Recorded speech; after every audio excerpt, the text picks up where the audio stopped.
Oh, well.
Hi, Sheldon. Hi, Hi, I'm Keith Baker. How are you? I'm fine. How are you? Just fine, just fine. I had my computer crash. That's why I'm a little late. I don't know Oh, what no. happened. Okay, Well, but it's I fine. just connected. Okay, good.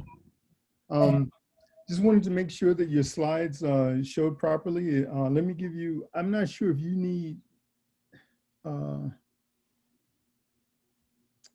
see, this is the thing that I'm not sure of, that I'm supposed to be listed as a host, but I don't have the permission to give you permission to share your slides. So I should call. Let me try it. Okay. Let's see if it works. Ah, okay. It works. Okay, how about now? Yes, I see it. Okay, great. Okay, and then advancing? Yes, it's advancing just fine. Yep. Okay, good. Okay, excellent. So how are things in Syracuse these days? I don't know, I hardly go in. I mean, I'm trying to get out of this here. Okay, stop share. All right, good. Well, it's tricky. So we have constant meetings with people, but we're only going in once every 2 weeks or so. Yeah, same here. And it looks like we were improving here in Connecticut. The number of COVID-19 cases they were small, but now it looks like there's a second wave that's hitting the Northeast, New York, New Jersey, which means it's going to hit Connecticut, and so Well, we have classes going on. I mean, it's mixed. I'm teaching by Zoom, yeah. but there are classes going on, and they said if they had 100 active cases, they'd shut down. We have 86 active cases. Wow. We had very little until about a week ago. Yeah, same here. And some kids went on a trip and came back, and then they had a party. Yeah. It's just insane. You and I were college age at one point, right? So Yeah, but never in a pandemic. taken. Well, if I were younger, I wouldn't be so concerned. I'd say, well, Yeah, it's like the common cold or something, but well, 5 times the common cold, but I could take that. right. So, but yeah, We're being careful. I mean, we're doing construction project, and we have people, all kinds of isolation rules and stuff like that. okay, okay. Well, it's the same here, and I try to go in a couple of times a week, but I teach remotely like you do, and when I go in, it's simply to there's some things that are still in my office that I need to retrieve and other things. So, but so far, teaching is going okay. It took me a while. My generation wasn't in favor of teaching by video, but so it takes me a while to get used to this. But okay, it looks like it's working out fine. I'm getting used to it. So, Well, I don't like it. to be honest. I mean, Yeah. the interactions are not like they are in the class. I mean, there's not as much contact, and I can't jump up and go to the board. That's I have to stop sharing and then share my iPad. You know, exactly. it puts a Yeah, little bit of a barrier in, and it's not as spontaneous. And the students are, you don't have eye contact with the students correct. all the time. I mean, it's just not the same thing. That is correct. It's not. Just hoping, be patient. In a year, hopefully it'll be over. Right. Another year. Yeah, exactly. So, So not happening this year. yeah. And none of us really knows what the new normal is going to be afterwards either. So that's also a kind of a mystery. So, Yeah, well, just hoping for a vaccine. yeah, Although I don't know if that's going to be what really happens or not. same. I agree. I don't know. But so, and what about going back to CERN? I know we have to get ready for your talk here, but it looks like, I mean, this, it's not clear to me how that's going to work out either, because they're already calling for people to sit shifts in Atlas, but we're not even allowed to fly into Geneva yet. So we could fly into somewhere in Iceland maybe and take a train down there. But Oh, you can actually, it turns out we're facing this all the time because we're trying to move people into CERN to get this detector installed. And you can wangle permission to get into Switzerland. And CERN will write you a letter, and you have to quarantine for 10 days or something like that. But how do you get there? Yeah, how do you get into Geneva? I mean, aren't we on the no-fly list? Well, yes, but if you have this special letter, apparently you can get in. I mean, CERN will get a letter for you that will allow you to get in. But which airline do you take from New York to Geneva? Well, apparently United's flying it again. They had stopped, but they're flying direct. There was, you had to go through Frankfurt for a while. So we haven't pushed it yet, but we've had people from Japan get in. I mean, from China get in. I didn't know. I see. Okay. And all right. I mean, the situation is very fluid. It changes all the time. I mean, we have a problem moving an Italian in who has to get there for a special task. And the Swiss are fine with him coming, but he's got to get special permission from his institute. Gotcha. And that seems to be more of a problem than, it's just, and it changes every day. It just, we've been screwed up because we needed a clean room installed. That had to be done by LHCb management. And finally we got them to do it. It was supposed to be done in February. That got moved to April. Alert from calendar. And Yale Colloquium. And now we're hoping it'll be October 26th. And the problem is the company that's doing it is British. And they're having problems traveling and getting back. Yeah. We've been yelling at CERN because we didn't pay for it. CERN is paying for it, but we told them, look, they sent most of the parts, just assemble it, you know. And they said, well, there's contract issues. You know, Europeans are very sticky on contract issues. I see. Are they as litigious as we are in this country? I mean, because they're worse. Oh, I see. They're not as, they don't go to court as often and sue, but you know, to try and get something done, you know, with either the Italians or the French, it's really complicated. I see. You know, they have all kinds of rules. There's even a catch-22 story we had. We went for a year's leave, and you can get these green plates, which are diplomatic plates. We were being paid by CERN. So we went to the car insurer and to get a signature for the plates. And she said, oh no, you have to have the plates before you can get to the insurance. And we went to get the plates and they said, no, you need the insurance before you get the plates. And the only way out of this, it turns out, was, first of all, my wife speaks French. Without that, that would have been impossible. But secondly, she got one of the CERN secretaries to call up the insurance company and yell at them. Okay. It was absolutely bizarre situation. So we Okay. finally got our green plates, which is actually a big deal because it allows you to bypass certain insurance requirements. Like if the car has a little rust on it, they won't renew the plates or something like that. This, you bypass a lot of this crap. Oh, I see. Okay. So Okay. if you're ever at CERN and you have to get green plates, good luck. Okay. Normally, I try to stay close enough where I just take the bus or I'm on site. So No. Or renting a car gets you out of it too. car rental is expensive there, but okay. Well, we were doing at one point we were doing we had a 6 months lease. Oh, I see. We had actually, no, the 6 months lease, the plates are all, we don't have to worry about it. But I see. we had a year and a half lease or something with a real car dealer. And then we needed to get plates. I see. The Order of Europe leases are shorter and you don't have to worry about any of the junk. I see. Okay. I haven't done that. All right. Well, there's all kinds of crazy things that go on there. But, so I think if you're determined, you can get there, but we're not moving people over yet. Yes. Next year, we hope to. Yeah. Same here. So. We have 2 students there who just managed to get in February. I was there in February.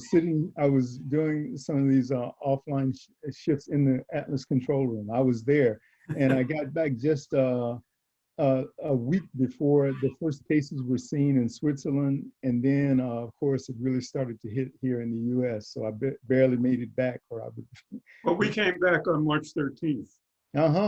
We were supposed to be there till August. Wow. Okay. Okay.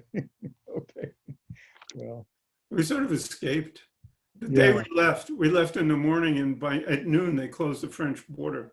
Yeah. In France. Yeah, exactly. Yeah. But we probably would have been able to get through though, because we had plane tickets. So. Okay. Okay. Wow, it's cutting it close. Okay. Well. Anyway, so let me just say so let me say a few things about today. So what the plan is that your talk will begin at 4 o'clock, and you can talk until, so the colloquium usually lasts for an hour. So if you wanted to end with a few minutes to spare and save time for questions. I'll try, but I like having questions during it if it's possible too. Okay, sure. Sure. Am I allowed to say that to people that they can, sure. They can raise their hands remotely and I'll keep a lookout? Okay, sure. All right, great. And then Paul Tipton wants to meet with you. And then I also wanted to meet with you after that. So Paul meets with you before.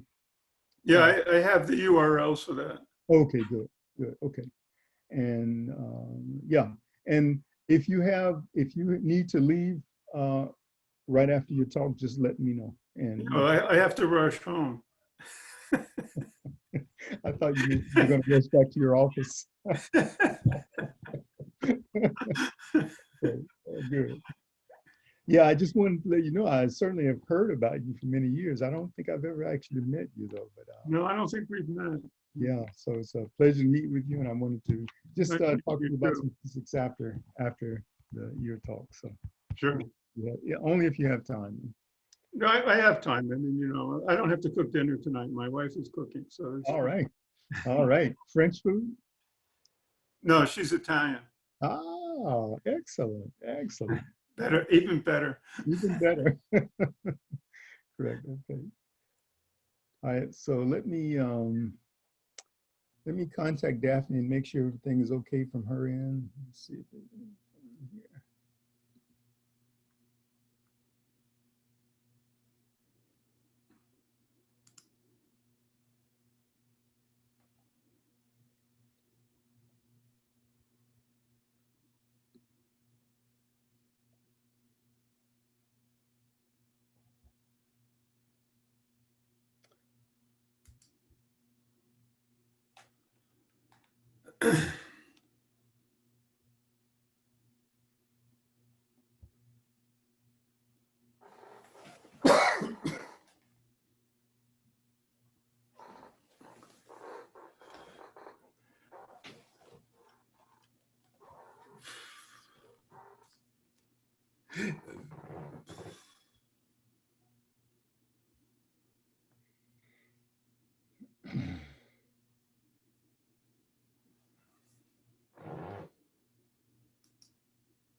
Can everyone hear me? I can. Okay, great, great. That's everybody. So maybe just one more minute.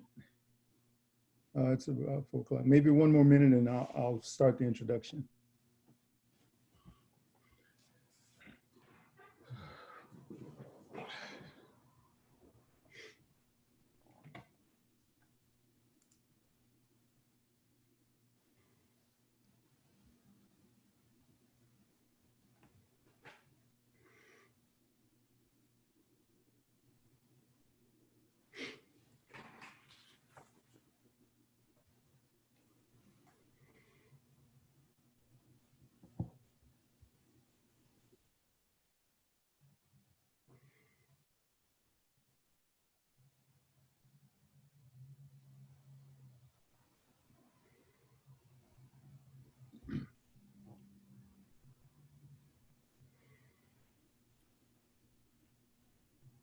Okay, so maybe I'll start now. So it's a real pleasure to invite our speaker today, Sheldon Stone from Syracuse University.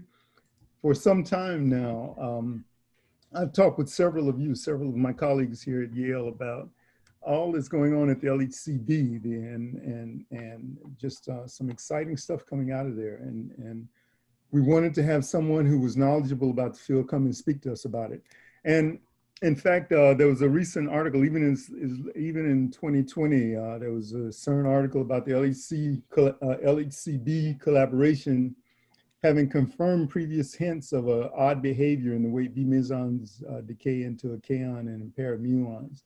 And what struck me, it says that it's bringing fresh intrigue to the pattern of flavor anomalies that have emerged during the past few years. So We are very fortunate to have Sheldon here. He is at a distinguished, he's a distinguished professor of physics at Syracuse University. He has led the experimental high energy physics group there since 1993, and he's made many significant contributions to this work. I won't go through all of them. Some of the ones that may jump out to you are having work that he has authored on the discovery of enhancements and B baryon decays that are consistent with pentaquark states, precision measurements of CP violating phases and B decays, lifetimes of B mesons, and so forth and so on, and first observations of several mesons that are associated with this work at the LHCb.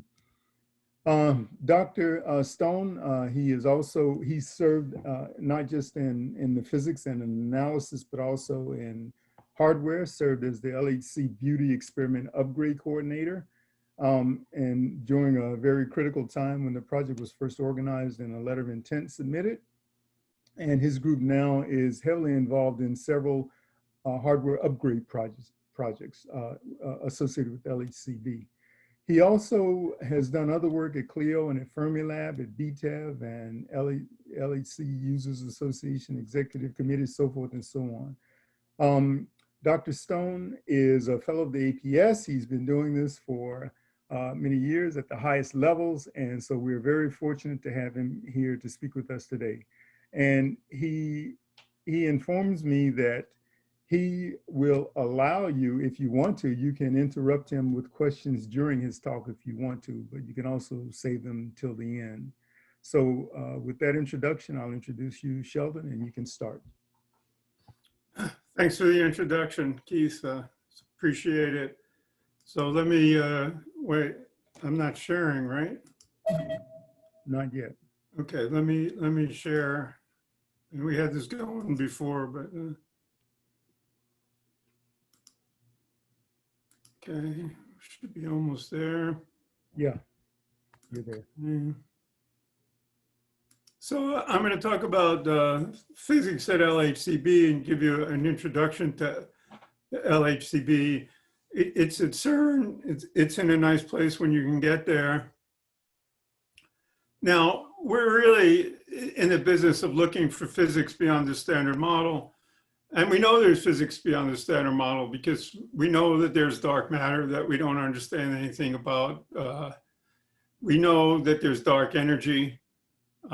We have some fundamental problems such as the hierarchy problem, which can be summarized as quantum effects should drive the Higgs mass of 125 GeV to the Planck scale of 10 to the 19th GeV. And we don't understand why it doesn't happen.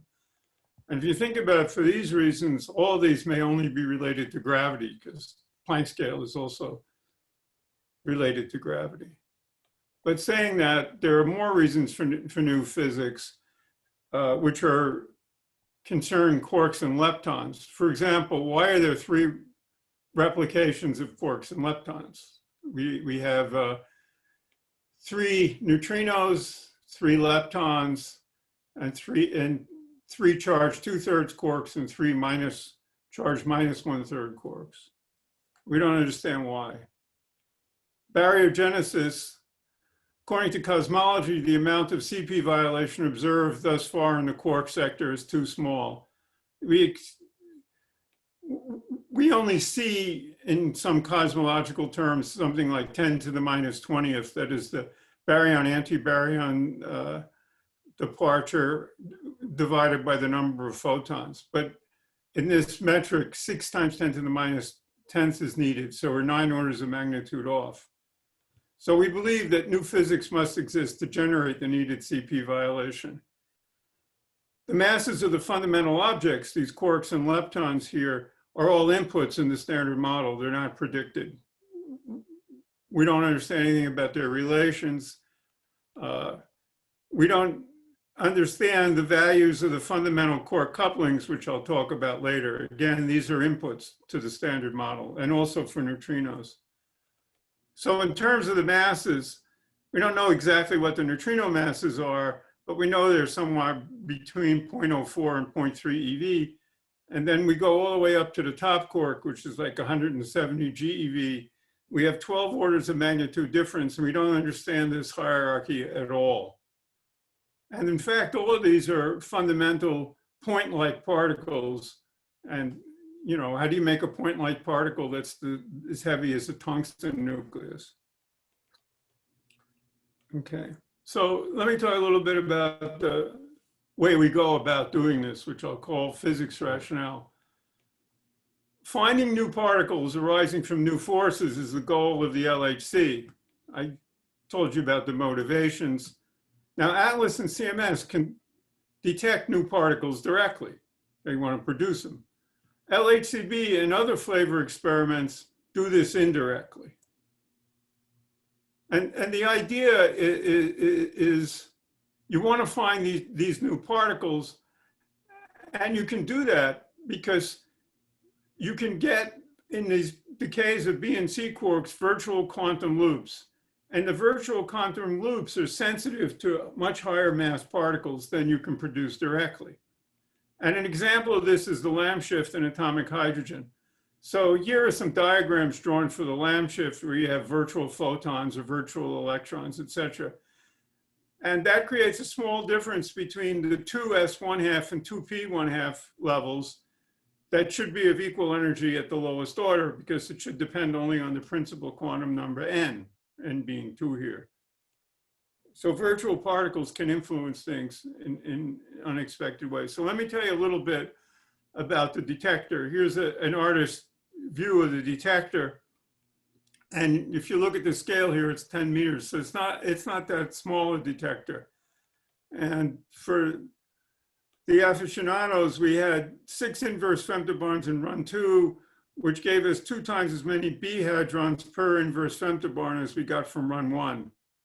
And we're already doing what we call running calibrations. That is, the data comes out of the detector, it's already been reconstructed in a way where it doesn't have to get reconstructed again, because the calibrations are done sequentially with the online data.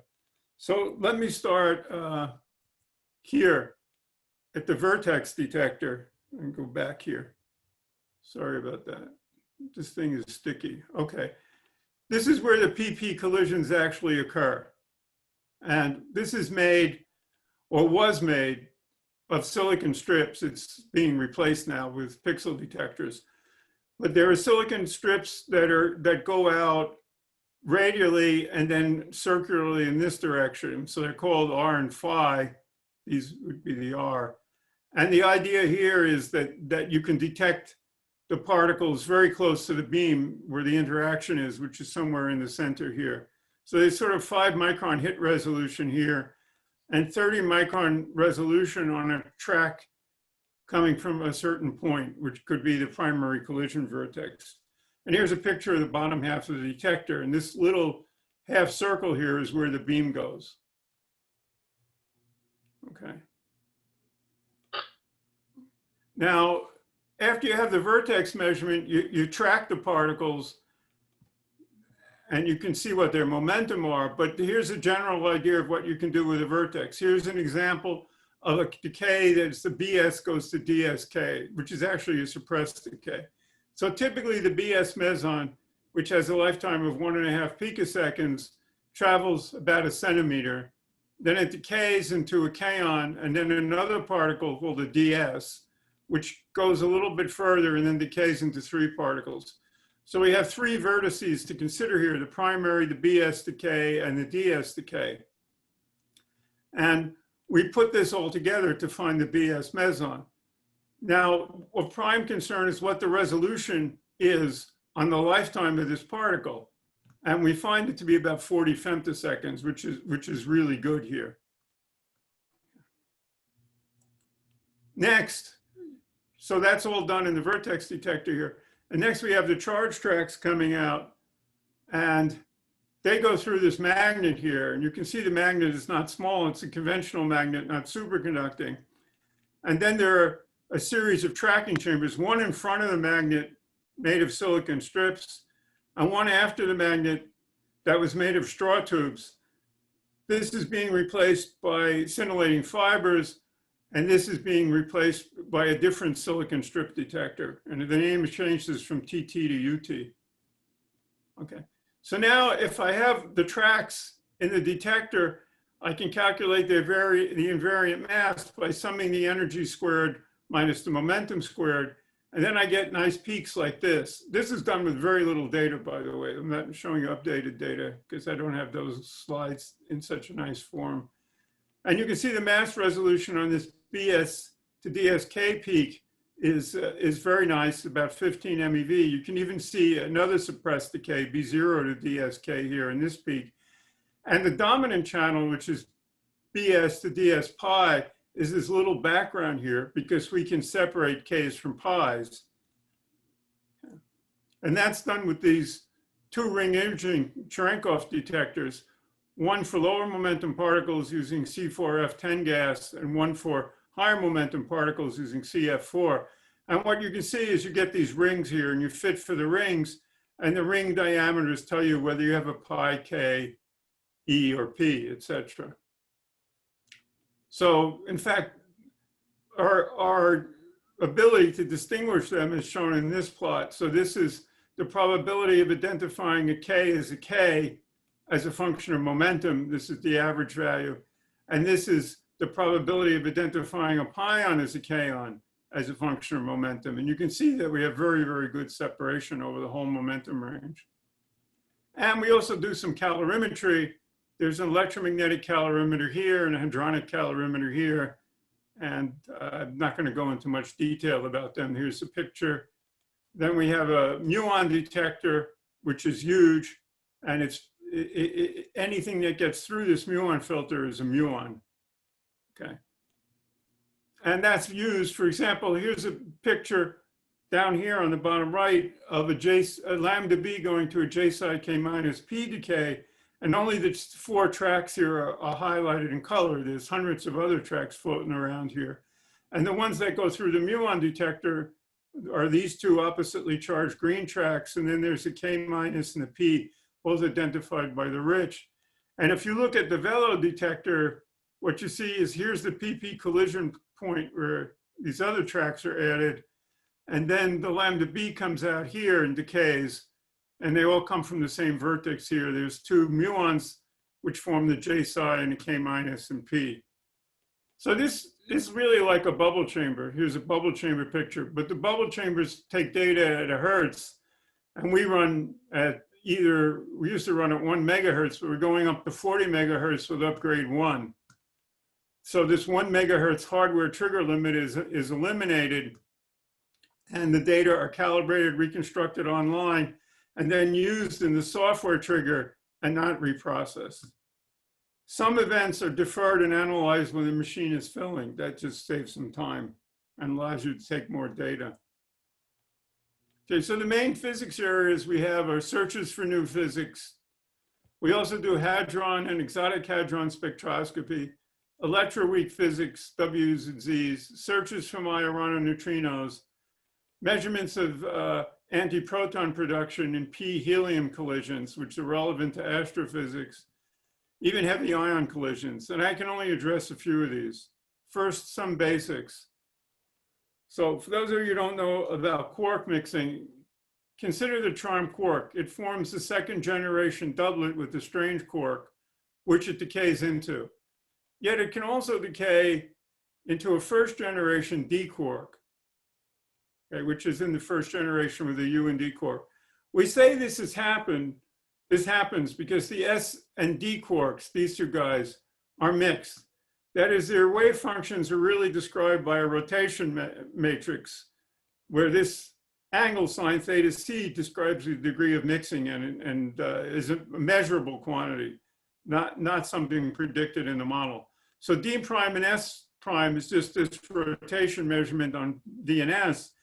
And you can characterize these 4 quantities by what are called Kabibu-Kobayashi-Maskawa matrix elements. Okay. All right. Now, if you put in the 3rd generation, this matrix gets a little more complicated, but since it's a unitary matrix, it can be described by 4 parameters, all of which in principle can be measured. So we have pretty good measurement of lambda, which is the coupling of the U quark to the S quark. And it also describes the coupling to the U quark to the D quark, but it's exactly, VUS is exactly lambda. And we know that A, this parameter here, that drives the VUB coupling and the VCB coupling here, is about 0.8. And we do a lot of measurements and we get constraints on rho and eta. And you notice that eta is multiplied by an imaginary constant minus I. So it's responsible for CP violation. Now, all of these 4 parameters are fundamental constants of nature in the standard model. Okay. So one of our jobs is to measure these. That's always good. But we also want to find physics beyond the standard model. So here's a pictorial representation of the size of these elements. And you can see it's really kind of bizarre. It's almost diagonal, where the first off diagonal elements here are of reasonable size. And these far off diagonal elements are very small. There's a similar matrix for neutrinos, and you can see it's very different. And we don't know why these matrix elements have these values.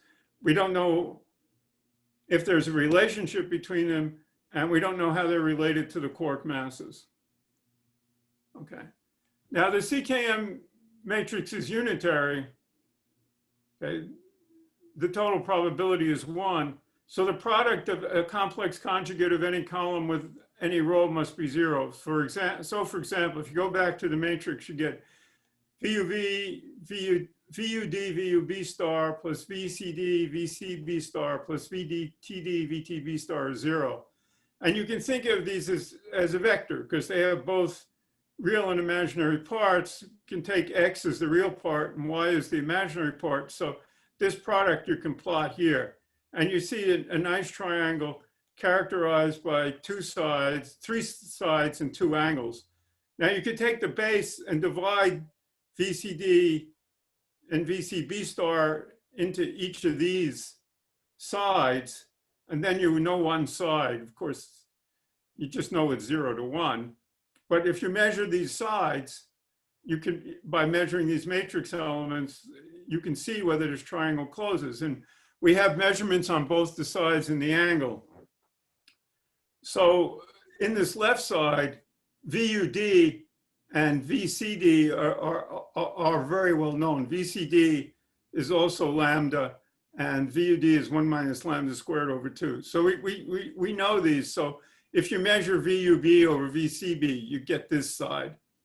And if you measure, the same is true on the right-hand side. You just have to measure VTD over VCB, and you can get a measurement here. Okay. And the angles can be measured using CP violation measurements directly. Now, it's often said that we've not seen new physics, yet what we observe is the sum of the standard model and new physics. So how do we set limits on new physics? One hypothesis is assume that things called tree-level diagrams, which involve only one gauge boson, are dominated by the standard model, and loop-level diagrams could contain new physics. So here's a tree-level example, which is a B quark, which goes to a C or U quark, it emits a W, and the W transforms into a lepton and an antineutrino. Now here's a loop diagram. Okay, this diagram is a standard model diagram where you start out with a B sub S meson, and you you actually start out with a B sub S bar meson, and you transform to a B sub S meson. That's just like strangeness oscillations, K0 to K0 bar, but this happens in a different system. Now you can also write all kinds of diagrams here where these particles are supersymmetric particles or whatever else you want. And you can calculate this diagram, and these 2 diagrams would interfere. So it's thought by many that these loop diagrams offer more potential for new physics. Okay. Now, if you look at these box diagrams, the short distance transition rate depends on, so here's a diagram, and it's just the same diagram, but it's more generic. It's P0 going to P0 bar. So the mass of these intermediate quarks here, the heavier they are, the larger this diagram is. So this favors top quarks here, which favors S and B quarks making these transitions. And it also depends on the size of the CKM matrix element. So this, if this is a T quark here, you have to consider VT, whatever, U or D or S, okay? Now, new particles, as I said before, are possible in the loop, and the corollary is that if the new particles are there, they must appear. You can't make them go away. So what you're seeing is what you know, plus maybe new things that are going on in here, something that replaces the W or the quarks. Okay. So if you evaluate and make measurements on this, what you see is for D0 decay, well, in general, the probability, let's say for a B0 decay, is e to the minus t over tau cosine delta mt. And what you see here, this is the probability of a B0 staying as a B0, and here's the probability of it going to a B0 bar. And you see that there is some mixing here.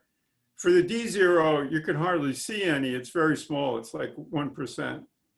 And for the BS, it's very heavily mixed. And the difference is that for the BS, this involves VTS, which was a bigger rectangle than VTD, which is involved here. So you get all kinds of different phenomena by looking at different particles here. So here's some very old mixing data, and you can see very clearly what's going on here. Here we reconstruct either B0 goes to D minus B plus, or B0 bar going to D plus D minus, and then we just look at their symmetry as a function of production time. And you could very nicely see the mixing here. Okay, so the frequency here gives you a delta MD, which is very precisely measured. And you can do the same thing for B sub S. And you can see that delta MS is about 35 times larger than delta MD. And that's just due to the CKM element. Now, once you have the mixing, you can use it to measure CP violation, because you can have a diagram where the B sub S decays directly into some final state F, but it can also mix to a B sub S bar.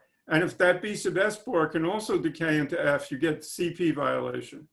And you can measure the CP violation as a function of time by considering the decays of the anti-meson into F minus the meson into F and creating a symmetry out of it.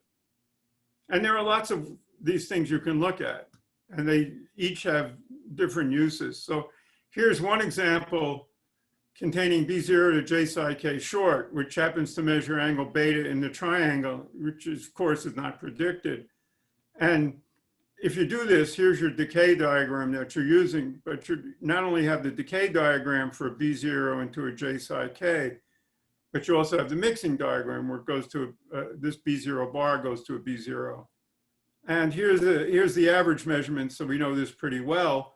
Here's the LHCb measurement, here's the Bell measurement, here's the Babar measurement. So all three experiments do a pretty good job on this. So if you go back, here's the triangle again, and here's a whole set of experiments that I'm not going to discuss because it would take me a couple of hours to tell you about all these measurements. But thus far, you can see that all these measurements lead to consistent values of rho and eta. Okay, so right now, everything is consistent with the new physics being small on top of the standard model physics. So precision measurements are necessary. Okay, now there's another way of looking at this, is you can look for what the discrepancies in B0 mixing and CP violation are and parameterize the new physics as the, maybe discrepancies is the wrong way, but you can, the consistency would be the right way. So the matrix element that you see is the matrix element for the standard model times 1 plus some amplitude plus some phase. and you can get your baseline from tree level decays.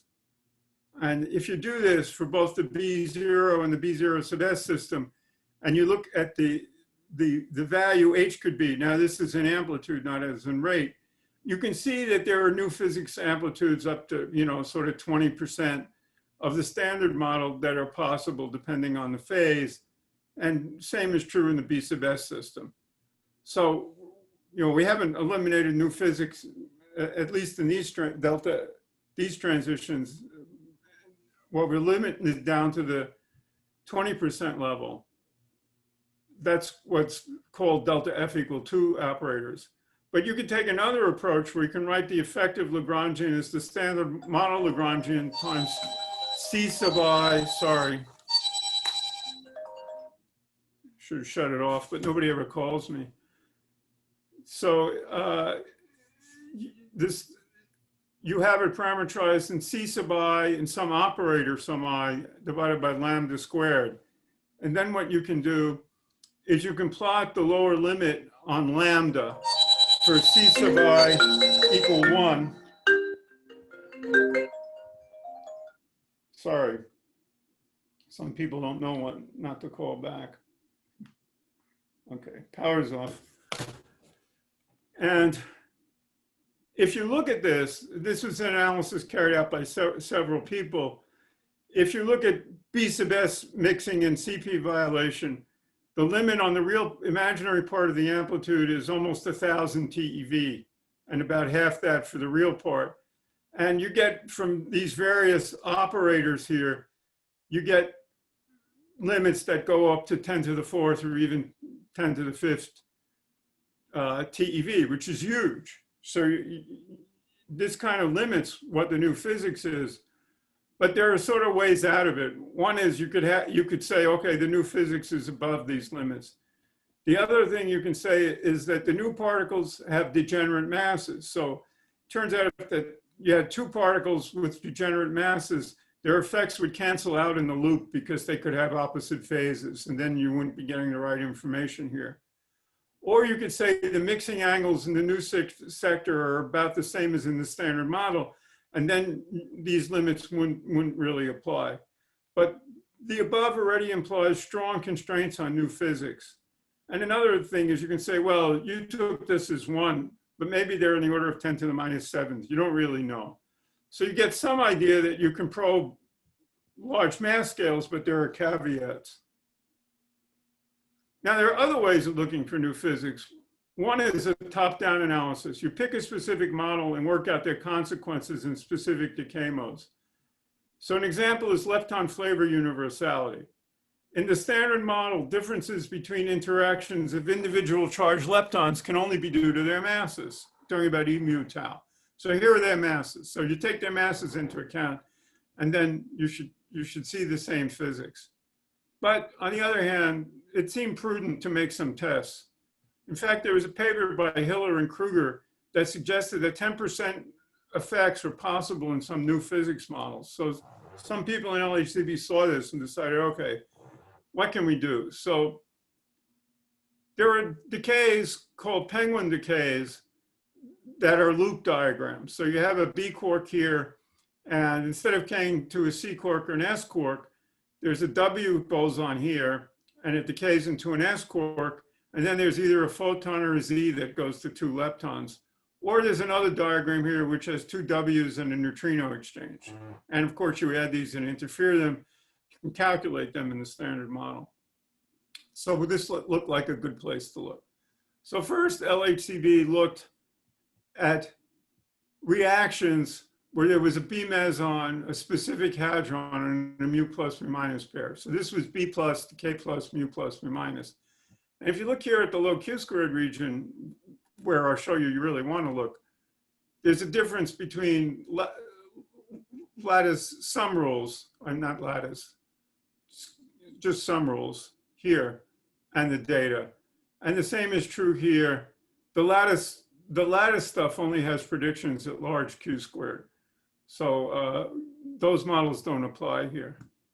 So if you look at all these reactions at low Q squared, you say, wow, maybe something's going on here, or maybe just the models are correlated and you're getting the wrong answers. Okay. So the next thing to do is let's look at the ratio of B minus to K minus mu plus mu minus over B minus to K minus E plus E minus. And we look here at low Q squared. We're not that interested in high Q squared. And here's the region of the J psi resonance. We don't want to be in the region of the J psi resonance because that's a different diagram. Okay, J psi K is like the diagram I showed you for B0 to J psi K short. And that's not a loop diagram. So you cut this out, but actually you use it as a calibration channel. So what we saw was shown in this black point here. And lo and behold, instead of this being 1, you expect this ratio to be 1 because the phase space here difference is negligible. It's like 3/4 in this Q squared region. So you say, well, this is 2 sigma from the standard model. That's 2.6. That's actually, you know, fair amount for, you know, you're not looking at a lot of different places. You're looking only in one place. And actually what's done here is we measure the double ratio. We measured the K mu mu to Kj psi and the K minus EE to the K minus J psi, where J psi goes to EE. And if you look at the data, this is the J psi, you notice the 10 to the third here. So it's a huge peak. And when you fit for it, you get the shape out for the stuff that's down here, okay? And you fit this data with this shape and that's what you get, okay? And it turns out also the measured KE agrees with the standard model prediction. All right, so that's one thing. Sheldon, what was the integrated luminosity on that, on this data? Yeah, this 2.6. This is three inverse femtobarns. And what on the previous transparency to that one, was it about the same or? It varied, depending on the analysis, but the maximum was 3. Okay, thanks. Okay. I mean, people put out results when they get them, and then, I mean, all of these things are being updated now to the full luminosity, which there's one update I can show you, but everybody's being very careful. So the next thing you can do is you can do K star mu mu to K star E. It's almost the same thing, except you have a K star here. Now, this is sort of what you expect this to look like. First of all, at high Q squared, you have anti-charm charmonium states that are above threshold. So that's why we stay out of this region. And then there's this 2s resonance in the J psi here. Okay, now down here, you expect some contribution from what we call the photon pole, where you get the gamma diagram gets stronger. That can't happen in K mu mu, okay, for spin parity arguments, which I can go into if you ask. But so here you expect things to look sort of like this. And what we see is that the ratios in both cases are below 1 with about 2 sigma, 2.1 and 2.5 sigma significance. And these are different models. So there's not much model dependence in here.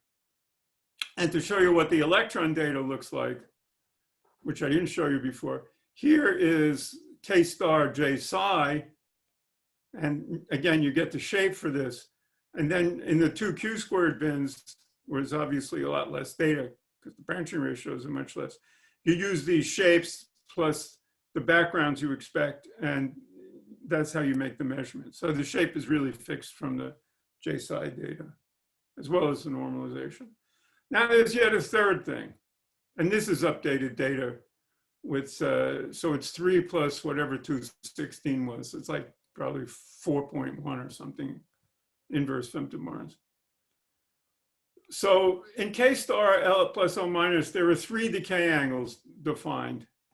There's the plane of the K star, the plane of the dimuons, and the angle between the 2 decay planes.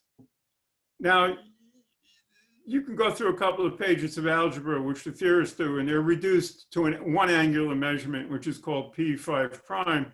And that's done mostly to get rid of the theoretical uncertainties on the form factors. Although they're still there to some extent, it reduces them a lot.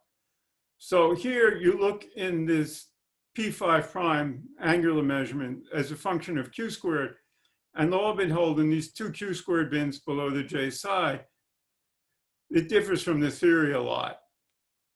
All right, so that's another measurement, and you can argue here that there's some theoretical uncertainty, and you have to take that into account. Now, it turns out there's a theory called standard model effective theory, which I don't have time to explain, which is defined by operators, vector operators, right-handed operators, etc. Well, in this, if you want to look at the details of this, you can look at this Abishar paper. But anyway, it turns out these three give you consistent picture if you have one of these coefficients equal to -1. And this could be caused by a leptoquark or possibly a Z prime. So here are new physics diagrams for a Z prime or a leptoquark. And this is not your grandmother's Z prime, because unlike the Z, it couples to a B and an S. And the leptoquark is a quark-lepton combination. Okay. Now, should you believe this? Well, yeah, you could say I should believe it, because the R measurements are double ratios to the J psi, and even if you just try to measure the J psi alone, you're consistent with an error of 1 here. And in fact, it's above 1. But anyway, the KEE agrees with the standard model prediction, puts onus on the muon mode, which is well measured and low. And both RK and RK star are different to 1, and there's supporting evidence in angular distributions. Or you could say, no, not yet. The statistics are marginal in each measurement. We need confirming evidence in other experiments. That would be nice. Unfortunately, no other experiment with enough statistical precision to do it currently. Disturbing that RK star is not higher in the lowest Q squared bin, which it should be because of the photon pole. And the angular distribution evidence is by itself statistically weak. So you can make your own choice. There's another ratio which has been popularly discussed, which is, which violates a lot of fundamental principles. One of which is it's in a tree level diagram. So these are very difficult measurements because you have to measure either D tau nu or D star tau nu. So you're missing a neutrino here, and you're missing at least one neutrino from the tau decay. And this was sort of started by Babar in 2012, where they saw something very different from the standard model prediction. Okay. And actually, this dominates the discrepancy. So here's the standard model, and here's the world average. But if you look at the Bell 2019 result, it's only about 1 sigma different, and the LHCb measurements are not that far different. And so you get the idea. This is compatible with other anomalies, but a lot of people are working on this to get to get more data and sharpen this up. But I wouldn't worry about it too much personally. Another example of a top-down measurement, okay, is you can predict the standard model branching ratio for BS to mu mu. Okay, it's well predicted here. It's about 7% error.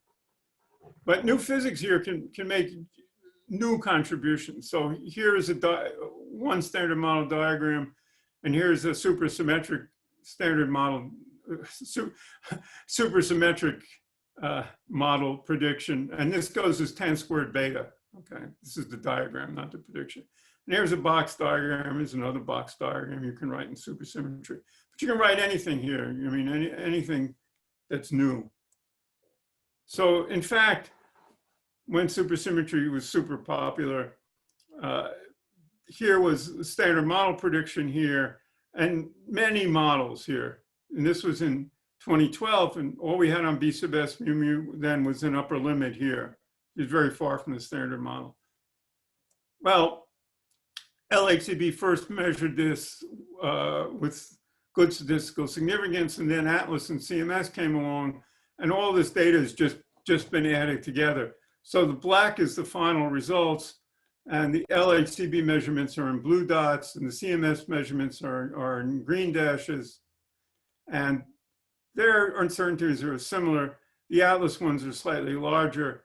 And what you see here is that there's a 2.1 sigma difference between the predicted value and the measured value in the direction expected if the beta H mu deviations are real. So again, this does need more data, but it's suggestive. So in 2010, we had this, and in 2020, this is the allowed range in these models. So a huge phase space of those models is ruled out, just killed. Okay, let me talk a little bit about other physics. We also search for dark photon. LHCb is very good on dimuons. Here's a plot of the dimuon invariant mass from the eta to the z. And all you're doing is plotting the invariant mass of these two. There's some isolation cuts over GeV implied. So I don't know why this one is in MEV and this one is in GeV. But anyway, this allows us to search for bumps here, which would be evidence of dark photons that, you know, that had coupled to real photons that were produced by this coupling parameter epsilon squared. And other experiments have done this. So the LHCb updated measurements are in this dark blue, and other measurements from Baba, Chloe, and CMS are in gray. And you can see in this region below 1 GeV, LHCb measurements are the best, and also up here, and other measurements are better down here. And there are holes in here for these resonant peaks. Okay, so that's one search. Now, the other thing we could do is look for displaced vertices where the dark gamma travels and then couples and then decays to mu plus mu minus. And we've done this as a function of the dark photon mass and the coupling constant. And you can see some regions are included here. This will get a lot better with more data. The darker ones are what we excluded before, I'm sorry. The light blue ones are ones that we excluded before. So these are growing in size, which is good. So we don't have evidence for dark photons. But we have many other standard model, beyond the standard model searches. A few examples are, we have long-lived particles decaying into jet pairs, for example, Higgs to hidden valley pions, which go to jets. And we have upper limits on that as a function of their lifetime. We looked for B0 to K pi chi, where chi goes to mu mu, with chi having a finite lifetime. We didn't see anything there. We searched for Majorana neutrinos, where B goes to mu minus, and the Majorana then goes and decays into pi plus mu minus, with long distance travel possible. Okay.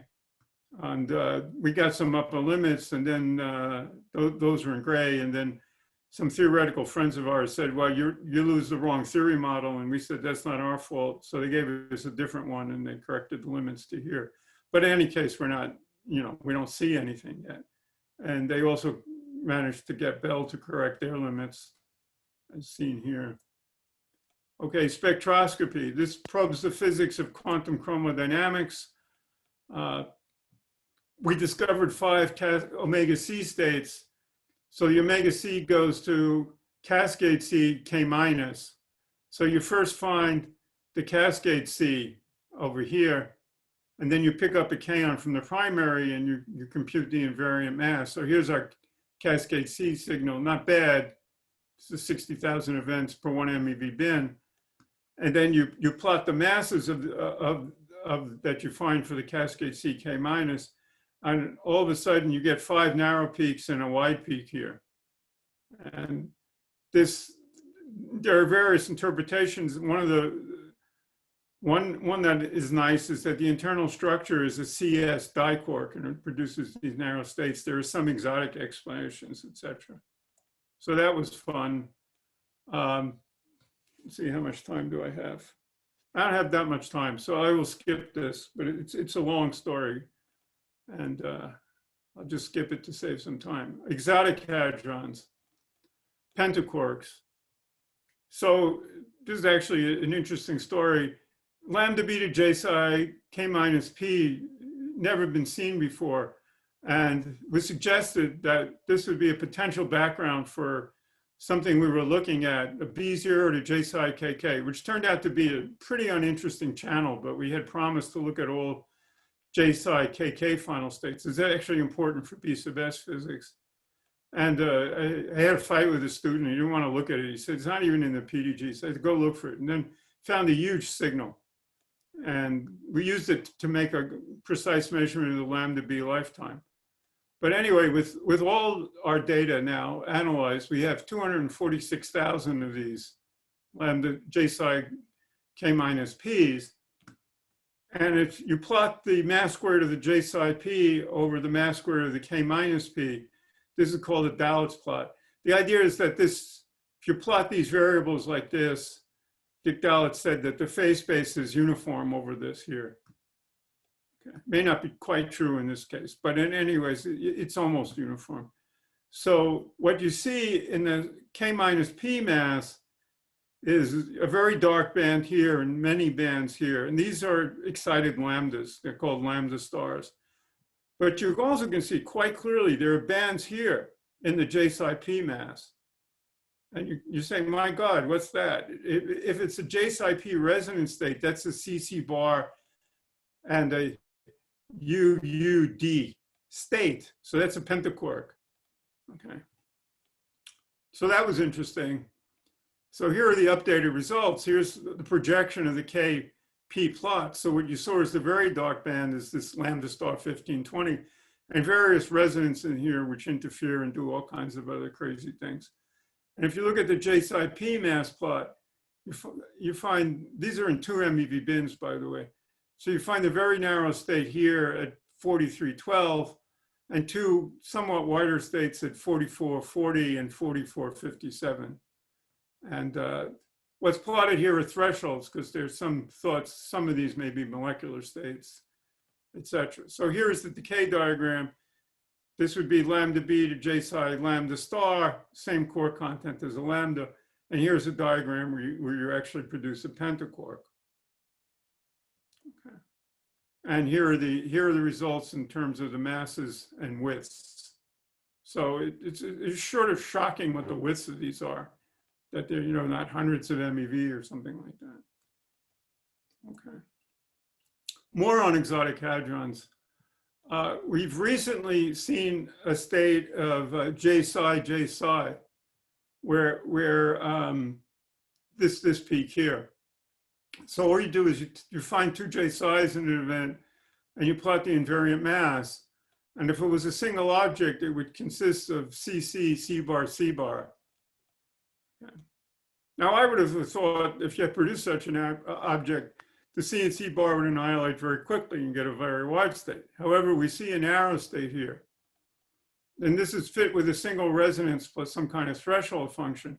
But you notice there's a dip in the data here. So we tried all kinds of fits with interferences. Okay. This interferes with the background.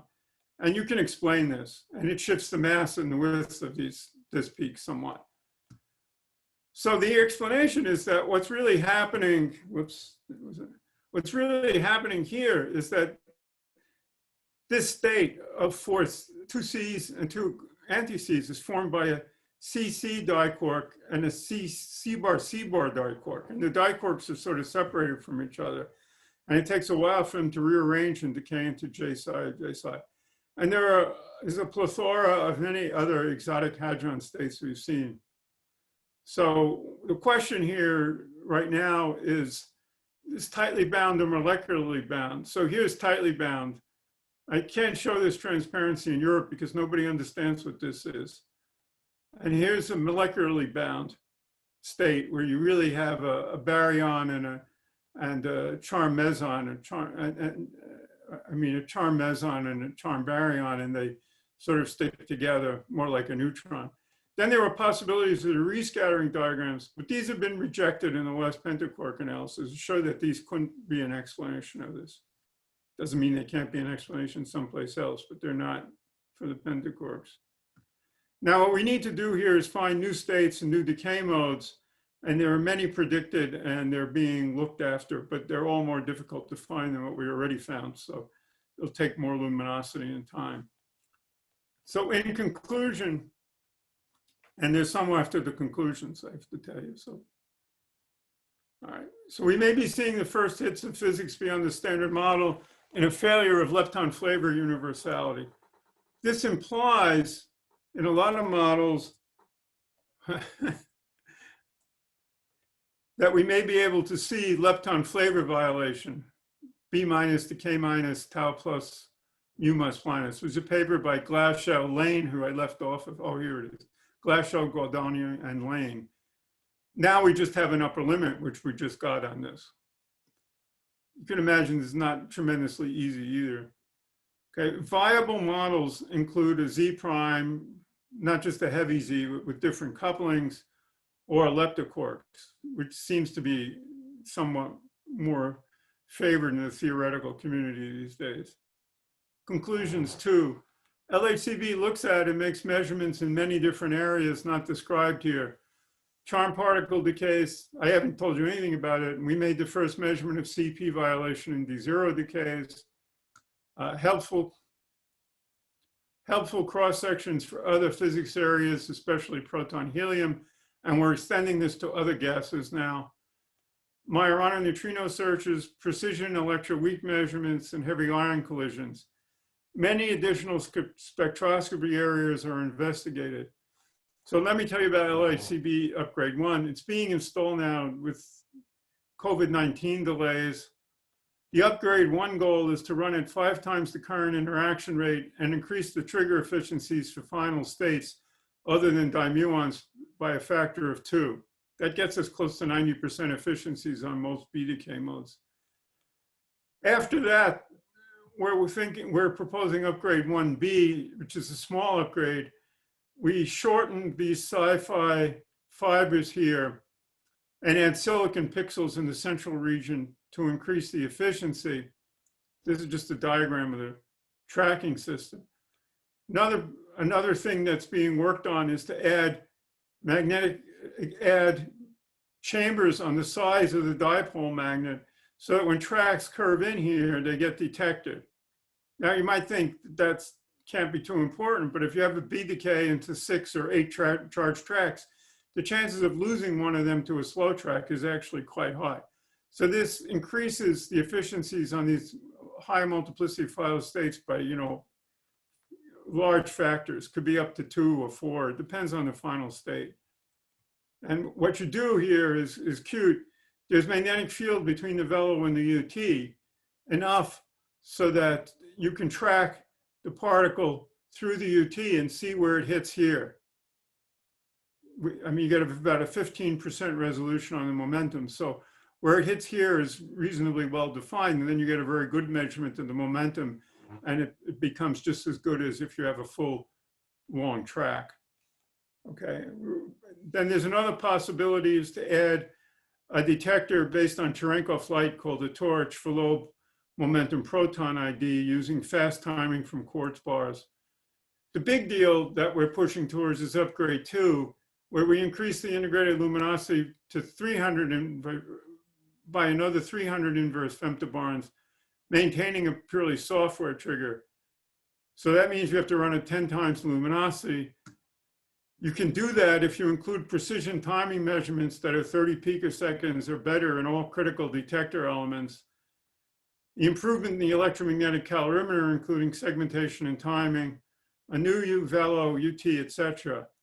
Also, but separate from upgrade 2, there's a proposal for Codex B, which searches for long-lived particles in a cavern that's outside the current LHCb detector, but close by, and would be coordinated in trigger and software with LHCb.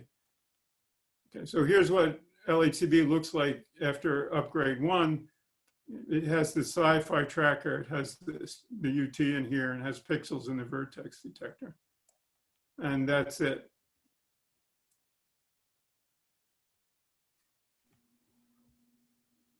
Anybody there? Okay, thank you very much, Sheldon. Yes, we hear. And Thanks very much. This is really comprehensive and it's a lot of information which I needed to hear. So we have time for maybe a couple of few questions. And while others are formulating their questions, I wanted to ask quickly, on slide 33, you showed this data for this B0 going to K plus, I'm sorry, the K star mu. And I think, I think you showed something like a 2 sigma, 2.5 sigma. If I'm not mistaken, I read recently that this was up to sort of 3.3 sigma, an observation, and compared to the standard model. I don't think so. Okay, it was in the CERN Something else. That was different. That was another paper. That was something else, I think. Okay, all right, good. All right, thanks. Okay, let's see. I see Sarah Damers. Yeah. Hey, Sheldon. Hi, Sarah. Just asking you to prognosticate. What is this phase 2 30 picosecond upgrade going to happen? Because it's very exciting. I've been watching this and I don't know where things stand lately. What needs to fall into place for this to happen? Well, we got to get good recommendation at a P5 prime to get US money. We already have pretty good recommendation from the Euro study, and we're submitting a framework TDR in 2021. So we basically just have to get ourselves together and get funding together. We're still installing upgrade 1, so some of us are very busy, and we have to make some technology choices. But you know, we really want it to go forward. We think it would be pretty good. Okay, great. Good luck. Thanks. Okay, Paul, I see your hand raised. Sheldon, thanks for a nice talk. A lot of beautiful data. Thank you. So let's say that this holds up and it turns out to be a leptocork. I kind of feel like saying, who ordered that? I mean, what are we going to do with a leptocork? How does that solve any of the standard model problems? Thank you, Mr. Pauly. What you're going to do with a leptocork, this solves a lot of problems. It shows there's physics, you know, just above where the LHC can reach. So maybe that's a good reason to build a 100 TeV PP collider and see what the spectrum of these new particles are and how they contribute to the hierarchy problem and what they offer. Of course, it doesn't have to be a leptocork. Could be. I mean, does it help stabilize the Higgs mass? Does it do any of the, does it solve any of the problems that you started your talk with? Well, you should ask a theorist about that. But I am. That's not me. I think anything up there, you know, that's virtual can work to stabilize the Higgs mass. But I'm not an expert. You should have a theory seminar and ask them. Then let me know. Okay. But I wouldn't throw it out if it were there, right? Right, but it's my least favorite new thing. Sorry.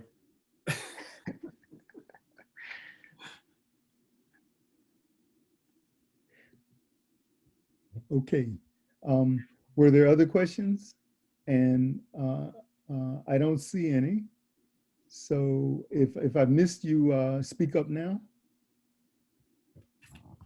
Okay, so with that then, I would like to thank you again, Sheldon, for coming and making this wonderful presentation. And we look forward to maybe not too long from now, having you or someone else come and give us the report on the new discovery. So thanks a lot. That would be great. I hope I could leave my house. Okay. Okay. Bye. Thanks a lot. Thanks. Bye. Thank Bye. you. Bye. Thanks.